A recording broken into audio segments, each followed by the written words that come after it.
Мен Шерезданова Гүлчехра, Абай атындағы Қазақ ұлттық педагогикалық университетінің 3-ші курс студентімін. Номер 39-ші мамандандырылған мектеп лицейінде өз практикамды аяқтадым. Қане, бірге көрейік.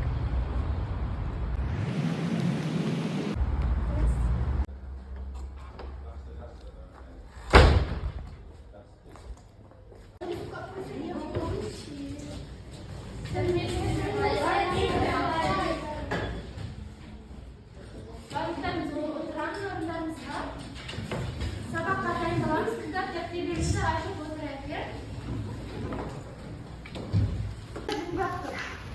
Жоқ өзінде баста ауызда құлақта бақырайған үш көзі бар бірақта. Ол не? Апай, иә. Бір көзді дейін. Қазақшасы қалай? Жарайсыңдар. Дұрыс жауабы бағдарша. Егінісіне қарайшы. Көше бойлап аяңдайды, адам тасып аялдайды. Автобус. Автобус. Дұрыс жауабы автобус, иә? Келесі. Ала таяқ ұстаған, жол тәртібін нұсқаған. Ол кім? Белгісі. Қазақшасы жол сақшысы. Жол сақшысы, иә? Дұрыс жауабы жол сақшысы. Балалар, сонымен біздің өтетін тақырыбымыз жол белгілері екен, иә? Біз бүгін жол белгілері жайлы өтеміз. Кітаптарымыздан 37-ші бетті ашамыз, 138-ші бетті ашамыз, иә?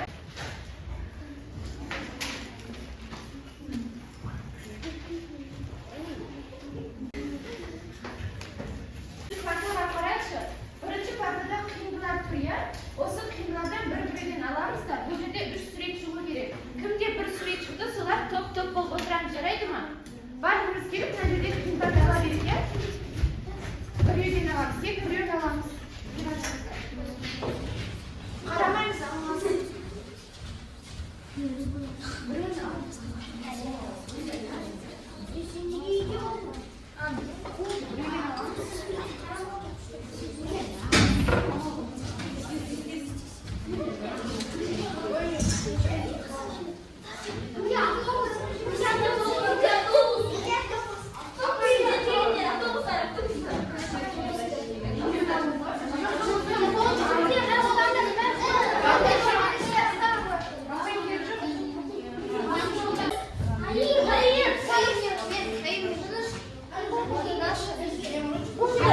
Сендер бесеуін бір топ боласыңдар, иә?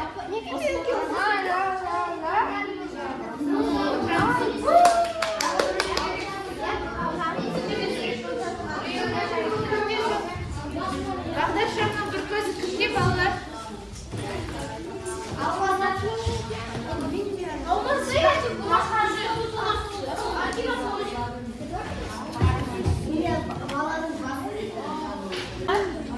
Сонымен сендерде қандай суреттер шықты? Бірінші топ автобус, иә? Екінші топ сендерде қандай сурет шықты? Балалар, сендерде қандай сурет шықты? Бағдаршам, иә? Сендердің топтарының аты бағдаршам болады, иә?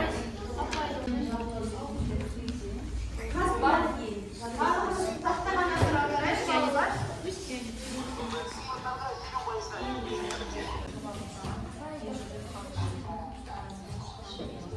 Ақпараттық нұсқаушы белгілер. Я жүргіншілер жолы.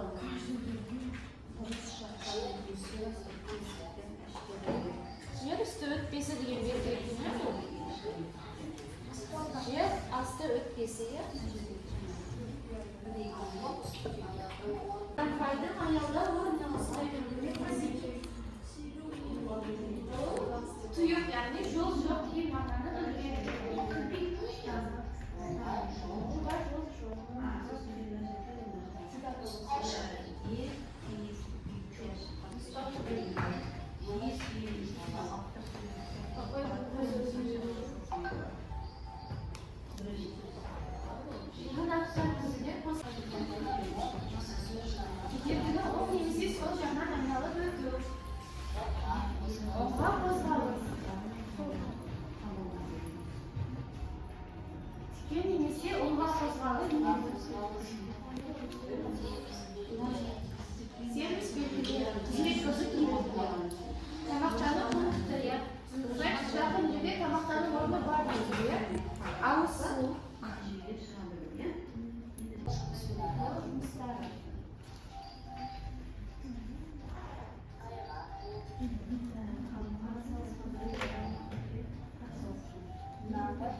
Velosipedмен жүруге болмайды деген сөз, иә? Қызыл белгімен белгіленіп тұр. Тоқтауға тыйым салынады деп тұр.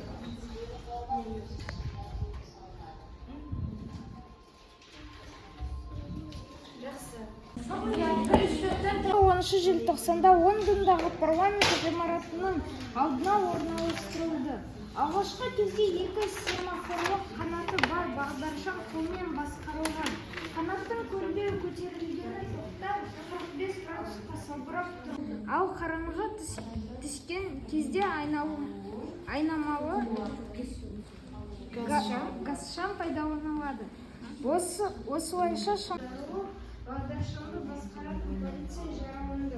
Осы оқиғадан кейін бағдаршам жарты ғасыр бойы ұмыт қалды. Әрі қарай Юта штатының тұрғыны Лестер Вайер электрмен жанатын қызыл мен жасыл түсті екі дөңгелек шамы бар бағдаршам ойлап табады. Ал 1918 жылдан бастап 300 қолданыла бастады. Бағдаршамдағы түстер бекет жасыл түс, қызыл түстер оңай айқын ажыратылады. Сары түс қызыл мен жасыл түстердің арасындағы айырмашылықтың белгісі. 1868 жылы Лондонда орналасқан екен. Ал Алматыдағы алғашқы бағдаршам қай жерде орналасқан? Үшінші топ осы мәтін бойынша кітапта тапсырма берілген. Сол тапсырманы оқиды. Мәтін мазмұнына сәйкес келмейтін артық сөзі табылды. Бірінші сөйлемді оқи ғой. Қолмен басқарылатын екі қанатты бағдаршам үш түрлі екі түрі белгіні көрсетеді. Қайсысын таңдаймыз? Үш түрлі ма, екі түрлі белгі ма? Екі түрлі. Дұрысы екі түрлі белгілі, иә? Екі қанатты бағдаршам екі түрлі белгілі көрсеткен. Ең алғашқы бағдаршам, иә? Ал мынау екі жол көрсетуші адам басқарған, иә? Үшінші сөйлемді сен оқи ғой. Күндіз же түнде де тұманды және жауынды күндер Мәтін ішіне бар, иә? Күндіз де түнде де тұманды және жауынды күндері қай түс көрінеді жақсы? қызыл түс жақсы. Қызыл түс жақсы көрінеді, иә? Іңкәр төртінші сөйлемді оқи ғой, соңғы сөйлемді. Алматы көшелерінде 1938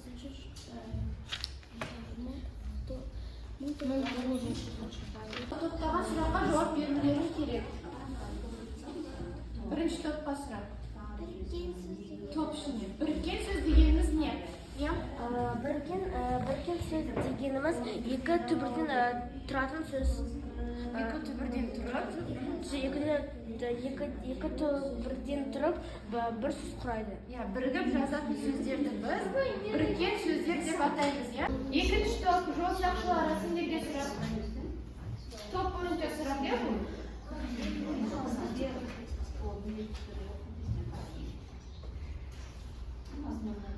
Көмекші сөздерге қандай сөздер жатады? Сөздерде олар мағынасы жоқ сөздер. Еді, үшін,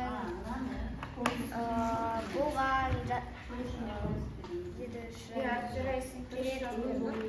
Яғни мағынасы жоқ сөздерді біз көмекші сөздерге жатқызады екенбіз, иә? Олар сұраққа жауап бермейді. Бағдаршам тобы. Сендерге сұрақ қояды.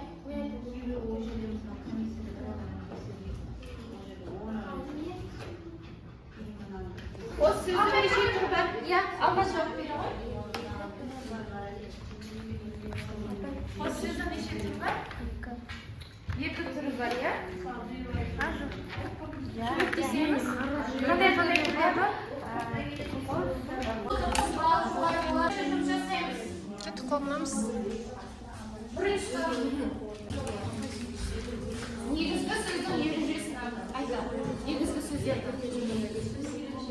Абай, Иә? негізгі сөз ешқандай жауға немесе жауған баған өзіне түбір болатын сөз айтамыз. Біз негізгі және көмекші сөздер деп бөлдік, иә? Негізгі сөздер сұраққа жауап береді ме? Сұраққа жауап береді. Береді, иә?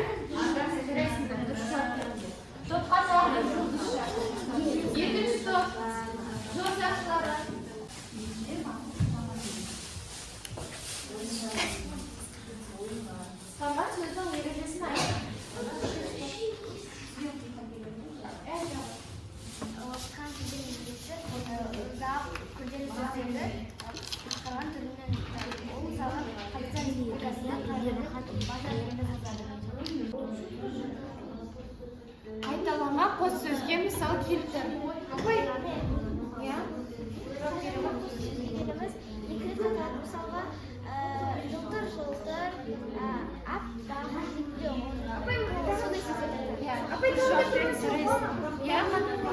аппақ Екінші сендерге сұрақ. Төртке бөлінеді, иә? Олар фонетика, лексика, сөйлесім және грамматика. Фонетика нені зерттейді? Дыбыстарын зерттейді, иә? Лексика үшін сөздік құрамын зерттейді, ал сөйлесім жаңа сөздер жасалуын зерттейді, иә? Сонымен грамматика екіге бөлінеді, морфология және синтаксис. Бүгін біз морфология бөлімін бастаймыз. Соның ішінде сөз табын өтеміз. Жалпы сөз табы дегеніміз жеке лексика грамматикалық сипаттары мен белгілері бәріне ортақ есім, сын есім, сан есім, етістік, есімдік, үстеу, естеу сөздер, осы сөз табының 9 баласы бар екен, иә? Олар морфология қысымына кіреді. Жалпы сөз таптары сөздер өзі үшке бөлінеді екен. Атауыш сөздер, көмекші сөздер және одағай сөздер. Атауыш дегеніміз атынан айтып тұр, иә? Бір затты немесе бір нәрселердің атауын түсіністеп атын атайтын сөздерді біз атауыш сөздерге жатқызамыз. Ондайға зат есім, сын есім, есім сөздер деп бөлінеді. Есім сөздер өзі үшеу-ақ. Зат есім, сын есім, сан есім. Яғни заттың есімін білдіреді, сынның атын білдіреді және яғни сондай-ақ санның атын білдіретін сөздерді біз есім сөздерге жатқызады екенбіз, иә? Ал осы есім сөздердің орнын ауыстыратын сөз есімдік, иә? Оны біз есімдік деп атайды екенбіз. Сондай-ақ сөздер көмекші сөздер деп бөлінеді. Біз бұны алдыңғы тақырыпта өттік, иә, көмекші сөздер. Оған шылау жатады. Мысалы, және, де, арқылы, туралы деген сөздерді жатқызады екенбіз, иә? Көмекші сөздер ол белгілі бір сөйлем мүшесі. Содан кейін үстеу. Қайда, қашан, қайдан деген сөздерге жауап береді. Мысалға, тез, жоғары, жылдам деген сөздер біз үстеуге жатқызады екенбіз. Еліктеу сөздер жалпы екіге бөлінеді балалар. Еліктеу сөздер және бейнелеу сөздер. Қараңтау көңіл күйді білдіретін сөздерді біз одағай сөздер деп атаймыз, иә? Мысалы, ақ, уп, неткен, тәй, алқау деген сөздерді біз одағаға жатқызамыз. Барлығы түсінікті ғой, иә? Сұрақтар бар ма тақырып бойынша? Осы бойынша балалар енді тапсырма орындайық.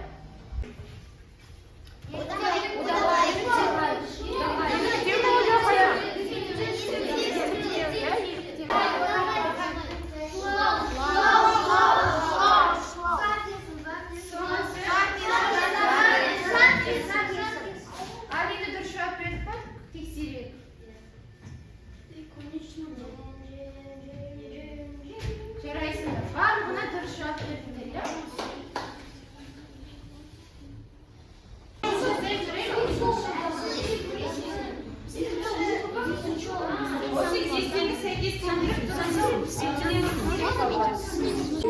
не істеді жазды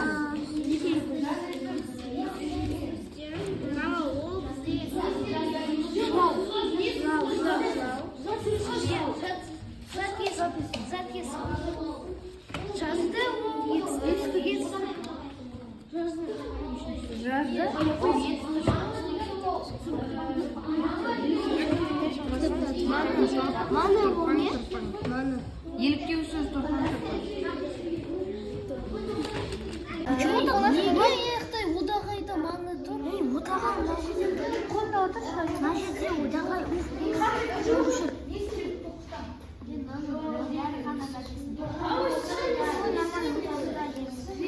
Екіншісі, бесінші. Қайсыға жатады? Сан есім, иә? Зат есім. Жазды. Етістік. Маңа.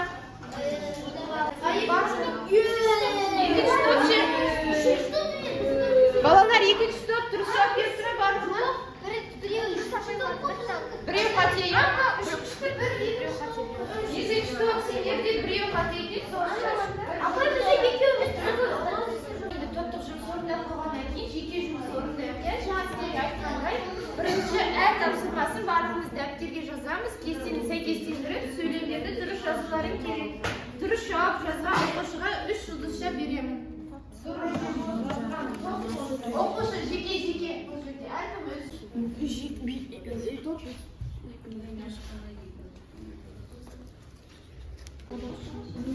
Кел, қасына кел. Өте алмайды екен.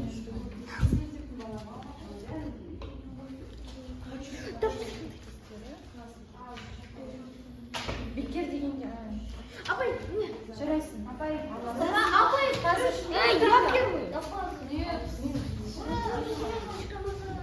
Апай, апай, маған Алғашқы үш оқушыға. Алғашқы шоу.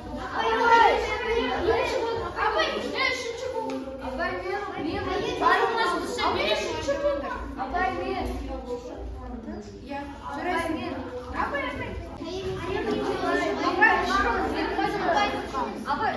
Апай, мен неге оған беріп қойды? Апай, маған да шып светин, мен де шып. Апай, апай, мен біреу. Апай, мен екі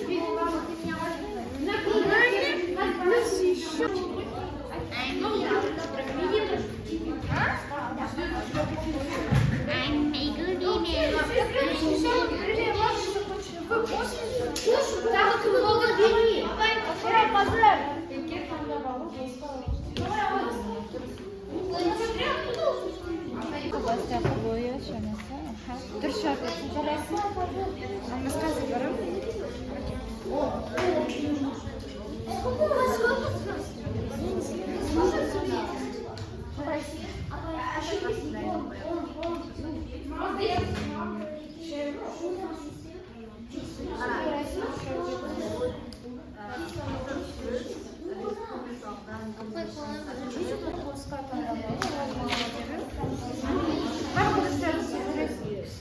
Балалар, үйге екінші тапсырма.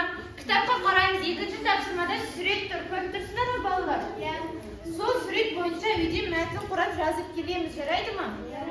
Жақсы, барыңыз, тез үй тапсырмасын жазып алайық.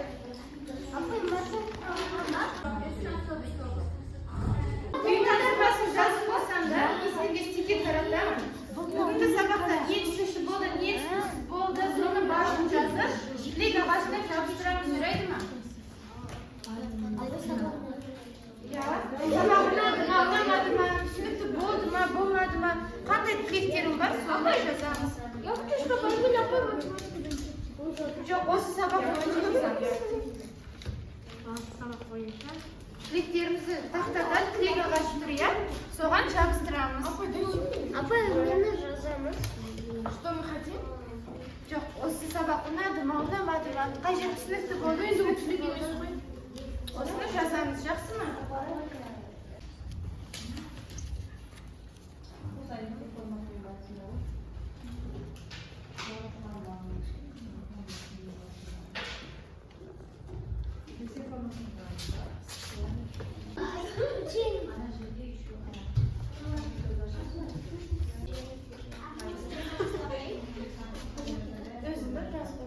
Камераға қарап алған әсерімізді көрсетейік.